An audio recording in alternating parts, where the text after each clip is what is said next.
My parents want me to die so my brother can go to college.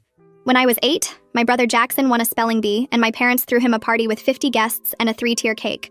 When I won the science fair the next month, they forgot to pick me up from school, and I had to walk home carrying my trophy in the rain. That pretty much summed up my childhood. Jackson was the miracle child they'd tried for 10 years to have. I was the accident that happened after they already had him. He got a nursery with hand-painted murals and a crib that cost more than a car. I got a dresser drawer and hand-me-down blankets. Mom kept every report card, every crayon drawing, every baby tooth of his in labeled boxes. My stuff went straight in the trash. By the time I was 10, I'd learned to stop expecting anything. I started taking care of myself completely. Packed my own lunches, did my own laundry, walked to school alone. Jackson got driven in Mom's car even though we went to the same place. I'd watch them pull away while I started my 40-minute walk, backpack heavy with books I'd bought myself from babysitting money. Teachers thought I was so independent. Really, I just had no choice. The worst part was how they'd gaslight me about it. "We love you both equally," Mom would say while sitting at another one of Jackson's hockey games. I hadn't seen her at any of my track meets all season. "You're imagining things," Dad would insist while showing coworkers Jackson's photos, but none of mine. They had a whole shrine to Jackson in the living room. Trophies, certificates, photos from every age. I got one school picture on the fridge that hadn't been updated since 2nd grade.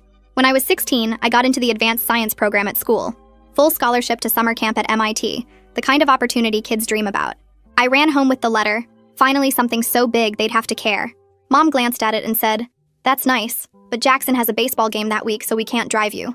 The camp was 3 hours away. She wouldn't miss one of his games to give me the chance of a lifetime. So I got a job and saved every penny for college. I knew by then that they'd never pay for mine. Jackson already had a college fund that Mom talked about constantly. "We've saved $40,000 for his education," she'd brag to relatives. When those same relatives asked about my college plans, she'd say I'd probably get scholarships since I was the bookish one. Like being smart was a consolation prize for being unloved. Then when I was 17, I started getting sick. Bruises everywhere, exhaustion so bad I could barely stand.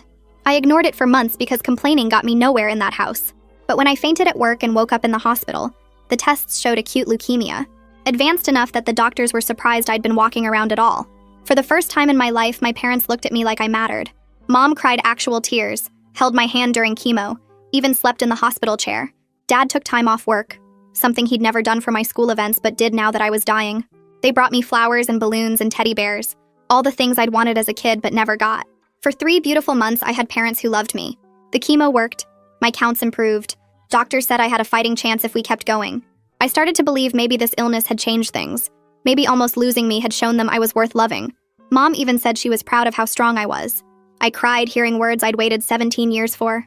Then Jackson got into Columbia. Not with scholarships or financial aid. His grades weren't that good.